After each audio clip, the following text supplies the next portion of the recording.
What is up, everybody? Welcome back to the channel. It's your girl, Denise Salcedo, and right now I am at Anime Verse Fest in Kansas City, and with me is none other than Santino Marella. Santino, it is so good to see you out here. How are you?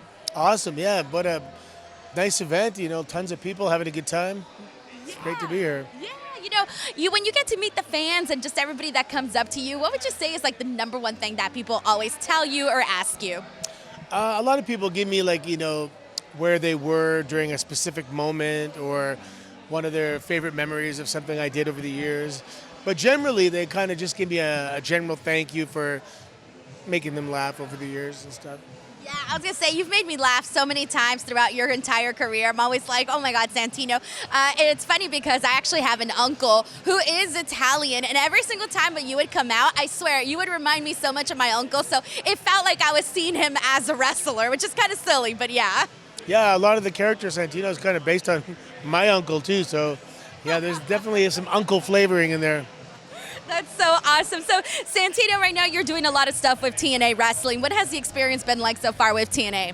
Oh, it's been amazing, man. Yeah, I was home for several years, no more, I guess. Running my own business, family life, and I decided to give it a shot. And within a few months, I fell in love with wrestling again, and producing television, and I'm learning a tremendous amount, being able to sit in production meetings and produce, as well as just be on screen. So it's been a great experience. The roster is awesome. The entire locker room is such a hard-working locker room, and they take a lot of pride in their work. But the office has been amazing, and it's just fun to be back on TV again and interacting with fans again. Well, being a producer is obviously totally different than the on-camera stuff. What has your experience been like as a producer? How do you like it? It's good. It's kind of more stressful than I thought it would be in terms of, catching the action with the right cameras, trying to make sure that the story is told, and not missing anything, giving them the right time. Because if it's live TV, pay-per-views, etc., you gotta hit your time cues because there's commercials and there's breaks, and so it's when you're on the headset and it's your match taking place, it's a rush. It's intense. Yeah, I was about to say, like, all of the things that you have to do on the when you're on the behind the camera, like, it really is intense, like you said, because there's just so much to focus on. Now, also, one of the cool things that you recently got to do was team up with your daughter Arianna. Talk to us about what that experience was like and what that meant to you. Yeah, I mean, if it was just that, it would have been awesome, right? Teaming up with my daughter.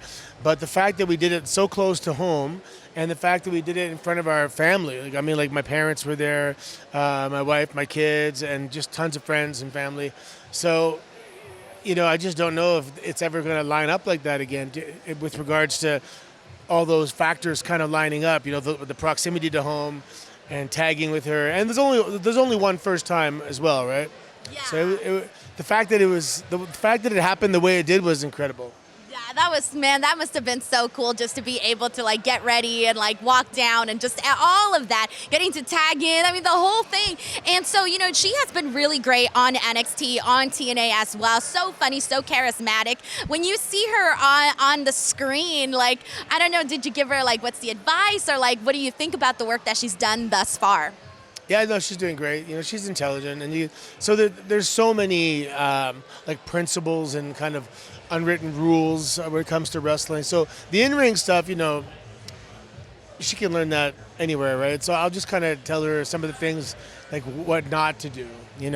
Whether it's in the ring or it's backstage or whatever. But she's taken to it very well. I think she's gonna have a break. She's in the middle of a breakout year, really, and then. Next several years should be all her, really. Yeah, man, that's so cool. My last question to you is, actually, I got two more questions.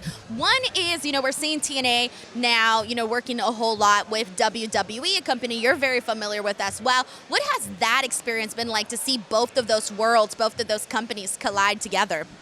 Yeah, it's huge to see the relationship, and that's another thing. If it wasn't for this historic relationship taking place right now, we wouldn't have had a chance to work together. So that's another one of the factors that lined up. No, it's awesome, man. It's really good exposure for some of our top guys. It's really good exposure for the NXT crew, especially if they're homegrown talent and they've never seen anything outside of WWE, to come over to our show and just get a different look at what wrestling can be. So it's the epitome of a win-win situation.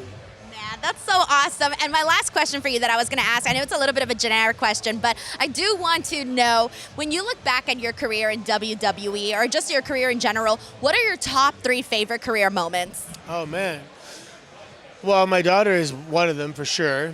Winning the television title in OVW was a big one for me. And I actually had a match last year against Sakuraba in Bloodsport in Japan, which was one of my favorite matches. And there's other moments, of course, but those are just fresh in my mind right now.